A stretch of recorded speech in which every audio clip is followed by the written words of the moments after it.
Assalamualaikum warahmatullahi wabarakatuh.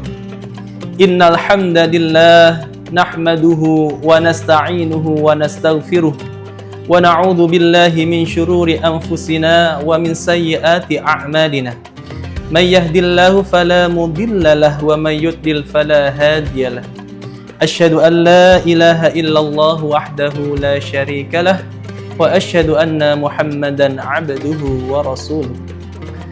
Puji syukur kehadirat Allah Subhanahu wa Ta'ala, Tuhan semesta alam, yang dengan kasih sayangnya kembali mempertemukan kita dengan tamu agung, yaitu bulan suci Ramadan.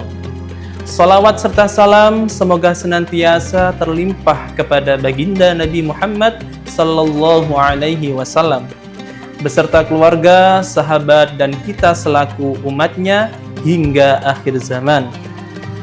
Hadirin yang dirahmati oleh Allah, hari ini kita memulai perjalanan spiritual kita, sebuah perjalanan yang seringkali kita sebut dengan yang namanya puasa. Namun, mari kita sejenak merenung apa sebenarnya yang sedang kita lakukan. Apakah kita hanya sedang melakukan aksi menahan makan dari subuh sampai maghrib, atau kita sedang melakukan proses transformasi jiwa? Allah Subhanahu wa Ta'ala berfirman dalam Al-Quran surat Al-Baqarah ayat 183. Ya ayyuhalladzina amanu kutiba alaikumus siyam kama kutiba alal ladzina min qablikum la'allakum tattaqun. Tujuan akhirnya sangat jelas, yaitu dalam lafaz la'allakum tattaqun, yaitu agar kalian bertakwa. Takwa adalah sebuah benteng. Jika puasa kita tidak membangun benteng dalam diri kita terhadap perbuatan dosa, maka ada yang salah dengan puasa kita.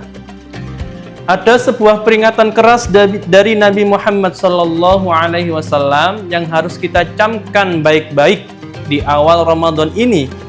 Beliau bersabda, betapa banyak orang yang berpuasa namun dia tidak mendapatkan apa-apa dari puasanya kecuali rasa lapar dan dahaga saja. Hadis riwayat Ahmad. Mengapa Rasulullah mengatakan demikian? Karena banyak dari kita yang berhasil menahan diri dari hal yang halal, namun gagal menahan diri dari hal yang haram. Contohnya, yang pertama, kita kuat menahan tidak minum air yang segar, tapi kita tidak kuat menahan lisan untuk tidak membicarakan aib orang lain. Contoh selanjutnya, kita kuat tidak makan nasi yang mengenyangkan, tapi kita tidak kuat menahan mata dari tontonan yang tidak bermanfaat. Kita kuat menahan lapar, tapi kita tidak kuat menahan amarah kepada anak, pasangan, atau rekan kerja. Inilah yang disebut dengan puasa yang bocor. Wadahnya ada, tapi isinya habis mengalir keluar. Hadirin yang dirahmati oleh Allah Subhanahu wa Ta'ala, puasa adalah sekolah kejujuran.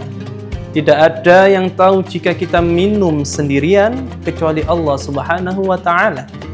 Maka bawalah semangat kejujuran itu keluar rumah.